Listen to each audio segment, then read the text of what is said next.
Aku benci apartemen ini, dan aku juga benci bekerja di sini. Keluh Sulgi. Ia memang selalu mengomentari apartemen Lise yang sempit. Padahal ia sudah tinggal di sana selama 2,5 tahun. Dan selama hampir setahun belakangan, tempat itu juga dijadikan kantor bersama mereka. Nanti juga terbiasa, jawab Lise seperti biasa. Apa sih yang menarik dari rumah sakit? Kamu lebih betah nongkrong di sana daripada keluar bareng teman-teman kayak orang normal. Gak pernah ada hal menarik di rumah sakit. Sulgi, orang datang dan pergi. 2 jam, selesai. Itu aja. Kamu pikir jadi relawan di rumah sakit itu menyentuh, menyedihkan, kata Lisa. Tergantung dari sudut mana kamu melihatnya. Menurutku, dari sudut manapun tetap sama aja. Aku bantu orang, Sulgi. Kamu bantu, beda banget. Dharma yang bantu orang. Kamu cuma ikut-ikutan bantu. Kapan kamu jadi sesinis ini? Memangnya aku pernah gak? Sulgi menatap Lise tajam. Nada suaranya tajam, tapi bukan marah. Mereka dulu menikmati bekerja bersama. Semua terasa menyenangkan, penuh semangat. Tapi sejak ibu Lisa Mary Jane meninggal, semuanya berubah. Sulgi dulu begitu dekat dengan Mary Jane, bahkan seperti anak sendiri. Setelah kepergiannya, sikap Sulgi terhadap hidup seolah menghitam. Lisa memilih menghadapi kesedihannya dengan kembali ke rumah sakit, mencoba merasa berarti dengan membantu orang lain. Tapi Sulgi memilih cara yang berbeda menyalahkan dunia karena telah mengambil seseorang yang sangat berharga darinya.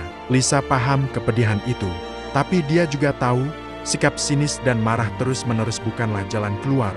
Kita bisa cari kantor lain. Kalau kamu memang gak nyaman kerja di apartemenku, kata Lisa hati-hati, tak yakin akan seperti apa reaksi Sulgi.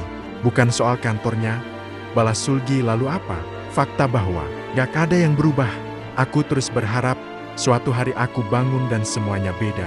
Tapi kenyataannya, semuanya tetap sama. Sejak kapan kamu ngerasa kayak gitu? Lupakan saja, katanya cepat, lalu mengalihkan pandangan. Aku bisa bantu kamu. Kalau kamu mau coba buka diri sedikit, aku gak butuh bantuanmu. Jadi kamu lebih milih terus marah sama aku, tanpa alasan yang jelas, selama sisa hidupmu? Ya, jawab Sulgi, datar. Baiklah, kata Lisa pelan, di tempat lain. Maafkan aku atas reaksiku saat itu. Aku kaget. Aku nggak nyangka akan dengar hal seperti itu. Ucap Kai pelan. Kau selalu terlihat kuat. Aku selalu menganggapmu sempurna, Jani. Bahkan saat hanya memikirkanmu saja. Aku takut. Jani menatapnya tanpa ekspresi. Tapi kau tetap pergi, ucapnya dingin. Aku nggak tahu harus berbuat apa. Aku butuh waktu. Waktu untuk menerima kenyataan bahwa aku menderita kanker. Kai menunduk. Waktu untuk memutuskan, apakah aku sanggup menjalaninya bersamamu atau tidak. Pernyataan itu menghantam Jani seperti tamparan dingin. Memutuskan, Jani, ini masalah besar, katanya. Aku memikirkanmu setiap hari, sungguh. Tapi aku masih belum tahu bagaimana harus bersikap. Menerima kenyataan itu satu hal. Tapi menjalaninya bersamamu menjadi bagian dari itu hal lain. Kau pikir aku tidak tahu? Suara Jani nyaris pecah, tapi ia berusaha tetap tenang. Matanya mulai berkaca-kaca. Kau pikir aku punya pilihan? Aku tidak bisa lari dari ini, Kai. Aku mencintaimu, Jani. Tapi aku benar-benar nggak tahu harus bagaimana. Ia menggerakkan tangannya dengan bingung, mencari kata, dan Jani mengira dia sedang mencoba bercanda.